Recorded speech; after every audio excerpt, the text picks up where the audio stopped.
ಕರುನಾಡು times ಚಾನೆಲ್ನಲ್ಲಿ ಸುದ್ದಿ ಮತ್ತು ಜಾಹೀರಾತು ನೀಡಲು ಈ ನಂಬರ್ಗೆ ಕರೆ ಮಾಡಿ.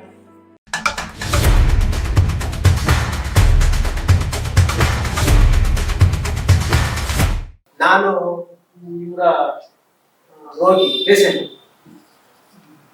ಜೊತೆಗೆ ನಮ್ಮ ಕುಟುಂಬ ಎಲ್ಲರೂ ಪೇಷಂಟ್.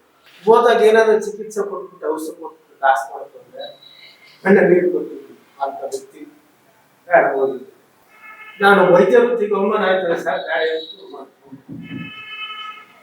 ಆ ಥರ ಆತ್ಮ ಇರೋ ಅವ್ರು ಮಾಡಿರೋದು ಒಂದಲ್ಲ ಎರಡಲ್ಲ ಹಲವಾರು ಕೆಲಸ ಮಾಡ್ಕೊಂಡು ಬಂದಿದ್ದಾರೆ.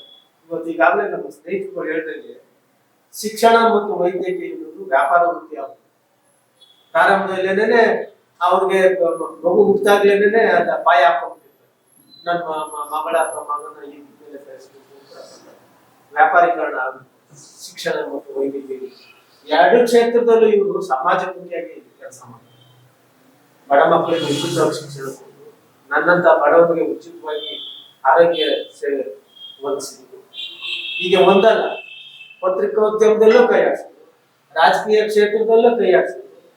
ಆಮೇಲೆ ಎಷ್ಟೋ ಜನ ಇವ್ರ ಹತ್ರ ಕಲ್ತಿರೋರು ಫಸ್ಟ್ ಟೈಮ್ ನಾನು ಇವ್ರ ಪರಿಚಯ ಆಗಿದ್ದು ಫಸ್ಟ್ ಟೈಮ್ ರಿಜಿಸ್ಟರ್ ಮಾಡಿಸ್ಕೊಂಡಿದ್ದೆ.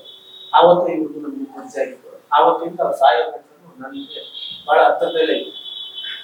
ಸಾವಿರಾರು ಜನ ಫಸ್ಟ್ ಏಡ್ ಮಾಡಿಸ್ಕೊಂಡು ಇವತ್ತು ಎಷ್ಟೊಂದು ಡ್ರೈವರ್ಗಳು ಕಾಂಟ್ರಾಕ್ಟರ್ ಅವ್ರ ಹತ್ರ ಶಿಕ್ಷಣ ಕಲಿತು ಒಳ್ಳೊಳ್ಳೆ ಸ್ಥಾನದಲ್ಲೂ ಇದ್ದಾರೆ. ಮಾರ್ಗದರ್ಶಕರಾಗಿದ್ದಂತ ಡಾಕ್ಟರ್ ಕೆ.ಪಿ. ಹೆಗ್ಗಡೆಯವರ ಆತ್ಮಕ್ಕೆ ಚಿರಶಾಂತಿಯನ್ನ ಸಿಗ್ಲಿ ಅಂತೇಳಿ ದೇವರಲ್ಲಿ ಪ್ರಾರ್ಥನೆ ಮಾಡ್ತಾ, ಮತ್ತೆ ಅವರ ಕುಟುಂಬ ವರ್ಗದವರಿಗೆ ಆ ನೋವನ್ನು ಭರಿಸುವ ಶಕ್ತಿಯನ್ನ ಆ ದೇವರು ಕೊಡ್ಲಿ ಅಂತ ಕೇಳ್ಕೊಂಡು, ಅಕ್ಷರ ಇಲ್ಲದವರಿಗೆ ಅಕ್ಷರವನ್ನ ಕೊಡ್ತಕ್ಕಂಥ ಬಡವರು ಒಂದು ಸಂಸ್ಥೆಯನ್ನು ಕಟ್ಟಿ ಅವ್ರಿಗೆ ಅಕ್ಷರವನ್ನ ನೀಡ್ತಕ್ಕಂಥ ಕೆಲಸ ಇದೆಯಲ್ಲ, ಅದು ಮಹಾನ್ ಸಾಧನೆ.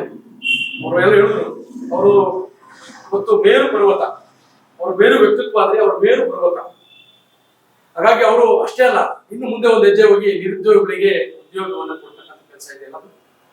ನಾನು ಕಾಲೇಜಲ್ಲಿ ಓದಂತ ಸಂದರ್ಭದಲ್ಲಿ ಹೇಳ್ತಿದ್ರು, ನೀನೆಲ್ಲ ಓದ್ ಮುಗಿಸಿದ್ಮೇಲೆ ಎಲ್ರಿಗೂ ಆ ಕೆ.ಪಿ. ಹೆಗ್ಗಡೆ ಅವರ ರಾಮನಗರದಲ್ಲಿ ಅಲ್ಲಿ ಹೋಗ್ಬಿಟ್ಟು ಫಸ್ಟ್ ಏಡ್ ಮಾಡಿಸ್ಕೊಂಡು ಏನು ಕೆಲಸ ಗ್ಯಾರಂಟಿ ಕಂಡಕ್ಟರ್ ಮತ್ತು ಡ್ರೈವರ್.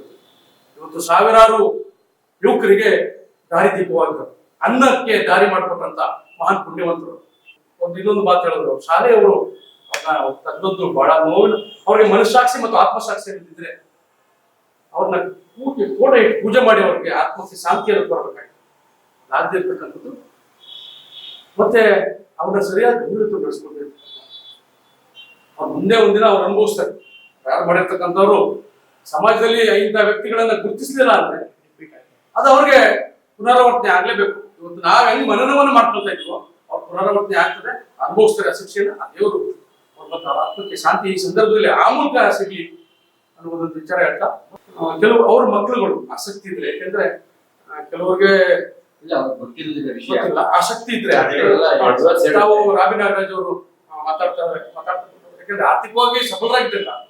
ನಾವು ಅವ್ರನ್ನ ಎಲ್ಲರೂ ಹೋಗಿ ಕೇಳಿದಾಗ ಖಂಡಿತ ಮಾಡ್ತಾರೆ. ಹಾಗಾಗಿ RJB ಅವರು, ತಾವು ನಮ್ಮ ವೀರೇಶ್ ಅವರು ಹೋಗಿ ಮಾತುಕತೆ ಆಡಿಸಿ ನಿರಂತರವಾಗಿ ಸೂರ್ಯಚಂದ್ರ ಇರುವವರೆಗೂ ನಿಮ್ಮ ತಂದೆಯವರ ಹೆಸರಿರ್ಲಿ. ಯಾಕೆಂದ್ರೆ ಈ ತಾಲೂಕಿಗೆ ಪ್ರತಿ ಗ್ರಾಮಗಳಿಗೆ ಸೇವೆಯನ್ನು ಕೊಡಿದ್ದಾರೆ. ಅವರ ಹೆಸರು ನಿರಂತರವಾಗಿ ಉಳಿಬೇಕಾದ್ರೆ ನೀವು ಆ ಕೆಲಸವನ್ನು ಮಾಡ್ಕೊಡಿ ಅಂತೇಳಿ ದೈವಸ್ವರ. ಇಲ್ಲ ಅಂದ್ರೆ ಅವ್ರ ಅಭಿಮಾನಿಗಳು ಯಾರು ಓದಂತವ್ರು, ಉನ್ನತ ಹುದ್ದೆ ಇರ್ತಕ್ಕಂಥವ್ರು 50,000 ಕೊಟ್ಟರೆ ಒಂದು 10 ಜನ 50,000 ಆಗ್ತದೆ. 50,000 ಕೊಟ್ಟರೆ ಒಂದು 20 ಜನ ಅವ್ರ ಹೆಸರಲ್ಲಿ ನಿರಂತರ ಕಾರ್ಯಕ್ರಮವನ್ನು ಸಾಹಿತ್ಯ ಪರಿಷತ್ ಮಾಡ್ಕೊಂಡು ಹೋಗ್ತಾರೆ. ಜಿಲ್ಲಾ ಮಟ್ಟದಾಗೂ, ತಾಲೂಕು ಮಟ್ಟದಲ್ಲೂ, ರಾಜ್ಯ ಮಟ್ಟದಲ್ಲೂ.